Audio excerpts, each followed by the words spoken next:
বন্ধুরা, পকেটে রুমাল রাখুন, কারণ কাটার মাস্টার মুস্তাফিজের নতুন চুক্তির অঙ্ক শুনলে আপনার মাথা ঘুরতে পারে। আইপিএল না, এবার কাঁপুনি ধরছে পাকিস্তানে। লাহোর কালান্দাস আমাদের ফিজকে দলে নিতে কত খরচ করেছে জানেন? প্রায় 6.5 কোটি রুপি। আর ঠিকই শুনেছেন, পাকিস্তানের রুপিতে অঙ্কটা 6,44,00,000, বাংলাদেশি টাকায় যেটা প্রায় 2,81,00,000-এরও বেশি। ভাবা যায় বিরিয়ানির দেশে ফিজ এখন আক্ষরিক অর্থে সোনার ছেলে।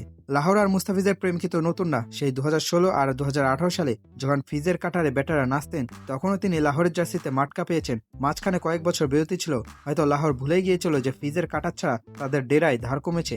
অবশেষে সুমতি হয়েছে তাদের, মোটা অঙ্কের চেক আর সরাসরি চুক্তির অফার নিয়ে হাজির তারা। মুস্তাফিজও বোধহয় মনে মনে বলছিল, দাও হে বাপু, অনেকদিন তো হলো। মজার ব্যাপার হলো, এবারে পিএসএল এ মুস্তাফিজই এখন বাংলাদেশের সবচেয়ে দামি প্লেয়ার। সাকিব ভাই বা শান্তদের পেছনে ফেলে ফিজ এখন টপ গিয়ারে। এখন প্রশ্ন করতে পারেন, ভাই একটা মানুষের পেছনে এত টাকা কেন ঢালছে লাহোর? উত্তরটা সহজ, তার নাম দা ফিজ। কাটার জাদু। যখন মনে হবে বলটা সোজা আসছে, তখনই দেখবেন ওটা ব্যাটারকে টাটা দিয়ে উইকেট কিপারের হাতে।